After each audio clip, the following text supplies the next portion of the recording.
Lieutenant Williams, a police officer attached to the Juvenile Division. I'm on my way to Monroe Junior High School to talk to a group of young people. That looks innocent enough, doesn't it?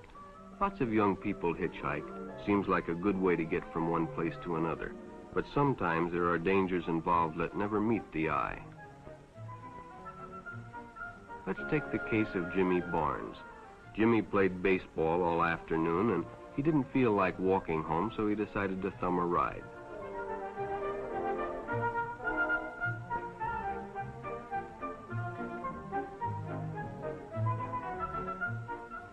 He'd done it 100 times before, and he didn't think anything was unusual when the driver struck up a friendly conversation. In fact, he seemed like a real nice guy. He asked Jimmy if he played baseball in the park often. Jimmy told him they practiced 3 times a week and played a rival group on Friday afternoon. The stranger was a good listener, too, and it only seemed minutes before they pulled up in front of Jimmy's house.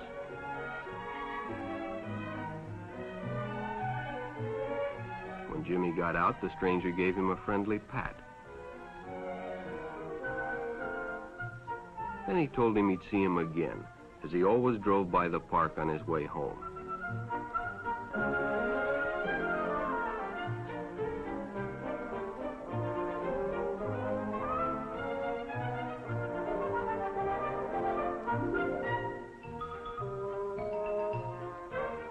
Sure enough, the following day, when Jimmy finished playing ball, well, the man was there waiting.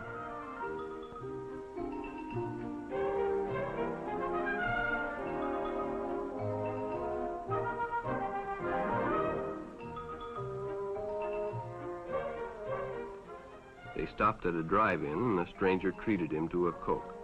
During their conversation, he told several off-color jokes, but Jimmy had heard others before, and, well, it made him feel big to so easily win the confidence of an older person.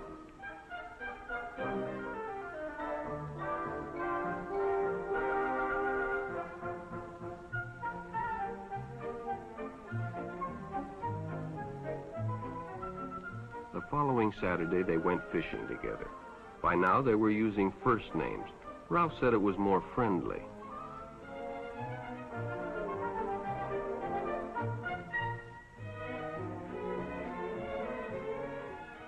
Jimmy hadn't enjoyed himself so much in a long time.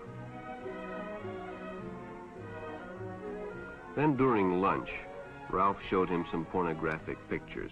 Jimmy knew he shouldn't be interested, but, well, he was curious. What Jimmy didn't know was that Ralph was sick, a sickness that was not visible like smallpox, but no less dangerous and contagious, a sickness of the mind. You see, Ralph was a homosexual, a person who demands an intimate relationship with members of their own sex. But by now, Jimmy felt a fondness for Ralph, and they continued to go places together. Ralph was generous and took Jimmy many interesting places and did many nice things for him. He bought presents and even gave him money, but payments were expected in return. You see, Jimmy hadn't recognized Ralph's approach soon enough. When Ralph first asked Jimmy to go fishing alone, he should have discussed it with his parents or teacher. Finally, Jimmy told his parents, and they reported it to the juvenile authorities. Ralph was arrested, and Jimmy was released on probation in the custody of his parents. But all homosexuals are not passive.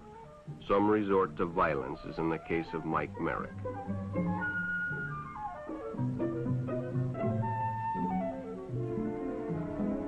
In the heat of competition, no one noticed the man who sat and watched. And when the game broke up and the others left, Mike decided to stay and practice a little longer.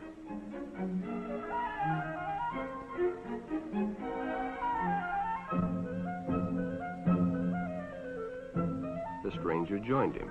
He was friendly and, well, it was better than playing alone.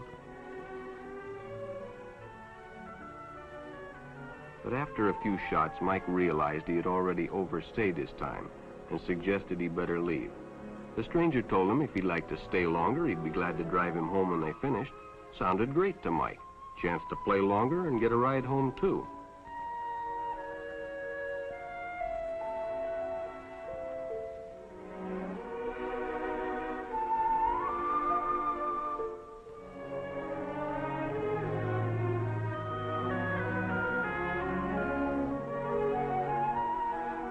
When they finished, the stranger told him he'd make a fine player someday if he got lots of practice. The companionship, the praise, the friendly attitude dispelled any misgivings Mike might have had about going with a stranger. He probably never realized until too late that he was riding in the shadow of death. But sometime that evening, Mike Merritt traded his life for a newspaper headline.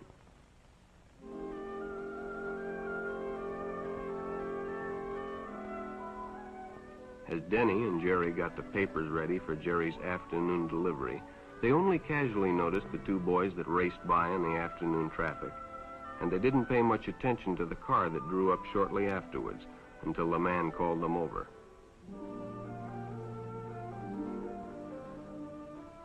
Had two boys been by on bicycles? The boys nodded they had. Could they recognize them if they saw them again? Well, Denny guessed he could. Then hop in, the man said. Those are stolen bikes. Without giving it another thought, Denny got in and the car sped away. Jerry watched. He'd been told many times, if a friend got in a car with a stranger, to write down the license number. It didn't seem to apply, but, well, fortunately, he marked it down.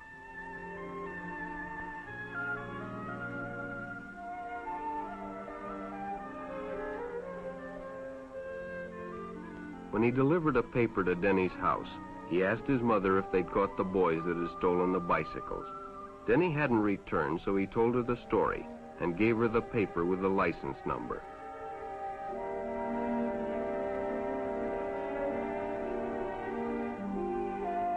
Being a careful parent, she decided to call the police. Jerry supplied the necessary information, and the stranger's car was quickly spotted. It was a good example of how important it is to always get the license number and description of any stranger who takes a young person off alone, no matter what they tell you.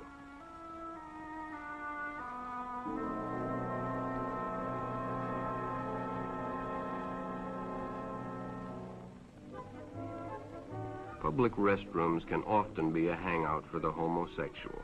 Bobby and his friends hadn't noticed the man who had been in the restroom when they changed, and as it was late, he suggested they take the shortcut under the pier, but the others preferred to take the more traveled way home.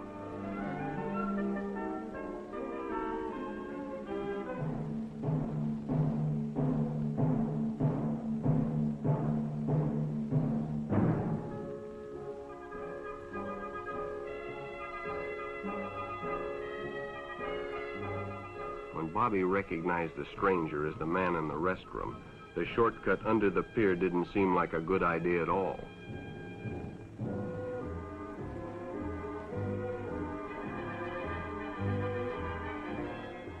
After all, it's more fun to stay with your friends anyway. Bobby had made a wise decision. It may have saved his life. The decision is always yours, and your whole future may depend on making the right one. So no matter where you meet a stranger, be careful if they are too friendly, if they try to win your confidence too quickly, and if they become overly personal. One never knows when the homosexual is about. He may appear normal, and it may be too late when you discover he is mentally ill. So keep with your group, and don't go off alone with strangers unless you have the permission of your parent or teacher.